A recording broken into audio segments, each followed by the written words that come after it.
Métropolois et métropoloises, bien le bonjour. Aujourd'hui, on rend visite à une grande dame haute de 188 mètres. Je parle bien sûr de la place Ville-Marie. Puis, on va aller prendre un café à l'Hiatus tout en haut au 45e étage. Bienvenue dans cette nouvelle vidéo. Aujourd'hui, 257 ans après la fondation de la ville, Montréal retrouve le nom et le cœur de son enfance, la place Ville-Marie.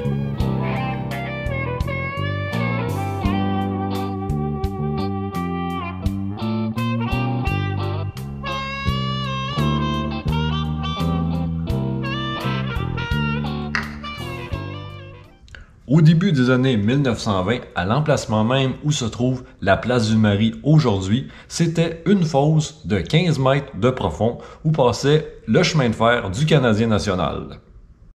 Sur une photo d'archives prise dans ces années-là, on peut voir la fameuse fosse et en arrière-plan, on reconnaît la gare centrale. À droite, on peut voir aussi la cathédrale Marie-Reine du Monde. C'est en 1958 que le projet PVM Place Ville-Marie prend son envol.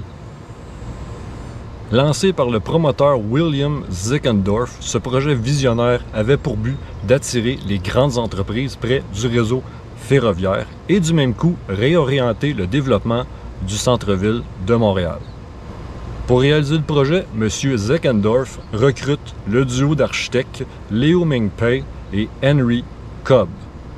Petit fait intéressant comme ça, c'est le même Leo Ming-Pei qui réalisa la fameuse pyramide du musée du Louvre à Paris. La construction de la première phase du projet fut complétée en 4 ans, soit de 1958 à 1962. L'inspiration pour une tour cruciforme vient principalement de l'architecture moderne des années 50. On appelle ça le style international. L'architecte principal, Leo Ming-Pei, voulait marquer la métropole avec un symbole d'envergure digne des grandes réalisations urbaines américaines. Non seulement esthétique, mais aussi fonctionnel, le choix d'une tour cruciforme permet la maximisation de la lumière naturelle et un meilleur accès à la vue panoramique sur Montréal. Donc, ce choix d'architecture met en valeur le rôle de l'édifice comme cœur du centre-ville de Montréal. La place Ville-Marie a été réalisée au coût de 80 millions de dollars, avec la participation de 9000 hommes de tout métier sur un site de 7 acres de superficie. Et la place Ville-Marie, elle est bien ancrée sur son site. La tour pèse 150 000 tonnes. Paris à la Tour Eiffel, Florence, le dôme de Brunelleschi, Venise, la place Saint-Marc, New York, la forêt de Gratte-Ciel et Montréal à sa place Ville-Marie. L'inauguration fut le 13 septembre 1962. J'ai trouvé sur le site de la BANQ, Bibliothèque et Archives nationales du Québec, une édition du Montréal Matin de cette date-là. Et on pouvait y lire « Une ère nouvelle commence ». Avec l'inauguration officielle de la place Ville-Marie, une nouvelle ère commence pour Montréal. Le plus haut édifice à bureaux de tout le Commonwealth sera inauguré ce soir. Montréal n'est pas encore New York, mais... Effectivement, Montréal, c'est pas New York. Mais à l'époque, le projet PVM marquait le début d'un intense boom immobilier en matière de gratte-ciel dans la métropole. Faut pas oublier qu'en 1962, l'édifice cruciforme de la Banque royale du Canada était le plus haut au Canada, le plus haut du Commonwealth et figurait parmi les plus hauts au monde. Mais comme New York, Montréal a vécu aussi sa course à la suprématie des hauteurs. Initialement, la place Ville-Marie était prévue pour avoir 44 étages, mais on lui a rapidement ajouté 3 étages supplémentaires pour surpasser la tour CIBC, sa rivale qui était en construction en même temps. Au final, la place Ville-Marie gagna cette bataille avec une hauteur de 188 mètres contre 187 pour la tour CIBC.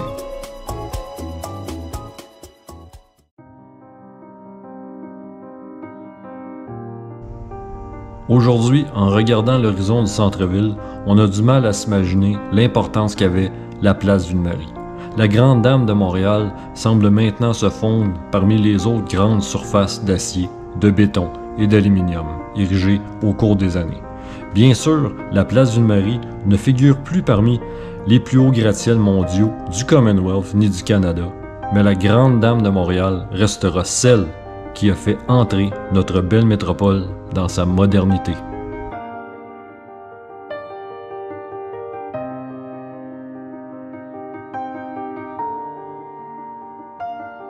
Deux autres édifices sont érigés en 1962 pour compléter la deuxième phase du projet, l'adresse 2, 3 et 4 Place Ville-Marie. Initialement de 4 étages, puis augmenté à 7 quelques années plus tard. Finalement, en 1968, on compléta la troisième phase avec la construction de l'immeuble 5.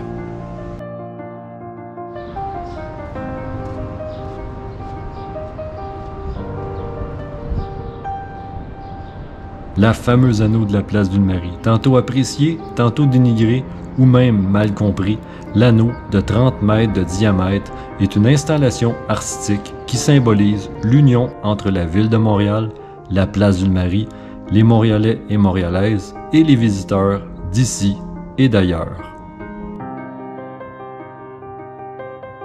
Avec la construction de la place Ville-Marie, Montréal a vu naître son réseau souterrain. Déjà à l'époque, on avait joint la place Ville-Marie, la gare centrale et l'hôtel Fairmont Reine-Élisabeth. Et petit fait historique comme ça, ce même hôtel Reine-Élisabeth a été l'hôte du fameux bed-in de John Lennon et Yoko Ono en mai 1969.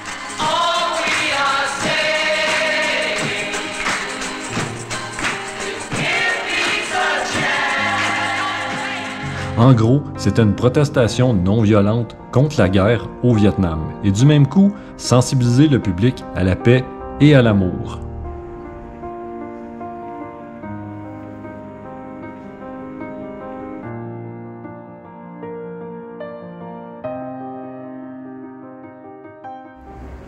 Aujourd'hui, le réseau piétonnier souterrain de la métropole couvre 32 km et permet de relier de l'intérieur plusieurs édifices à bureaux, complexes résidentiels, centres commerciaux, universités, hôtels et bien sûr le métro. Par le souterrain et aussi par l'esplanade, on peut rejoindre facilement les galeries Place Ville-Marie et bien sûr le 4 quarts qui propose une belle variété de restaurants, comptoirs culinaires et cafés. Pour leur part, les galeries offrent une grande variété de boutiques.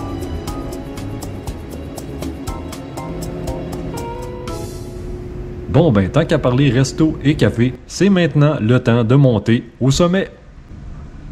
Donc, on monte au restaurant L'Hiatus, et plus précisément le Sora 45. Le Sora est un café ouvert de 9h à 16h du lundi au samedi. Il se transforme en bar du mardi au samedi de 17h à 23h. Finalement, au 46e étage, on y retrouve le restaurant Hiatus, un resto haut de gamme.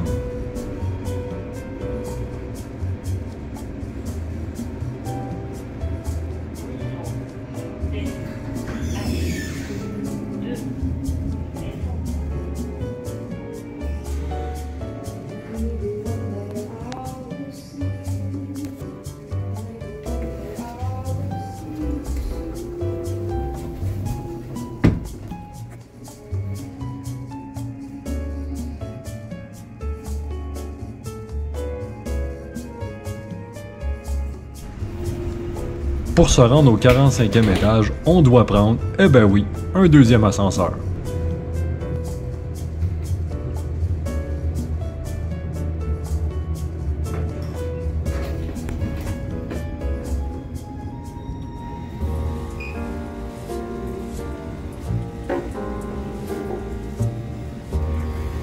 Maintenant, arrêtons-nous un moment pour contempler cette magnifique vue sur Montréal, notre belle métropole.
Donc voilà ce qui conclut ma visite à la grande dame de la métropole, la place Ville-Marie.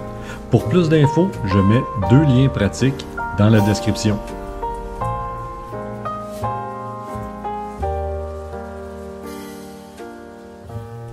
Alors j'espère que ça vous a plu. Si oui, ben comme d'hab, hein, toujours la même routine. Laissez-moi un petit pouce, un petit commentaire, abonnez-vous, partagez la vidéo. Et puis moi, je vous dis à la prochaine pour une autre capsule. Salut!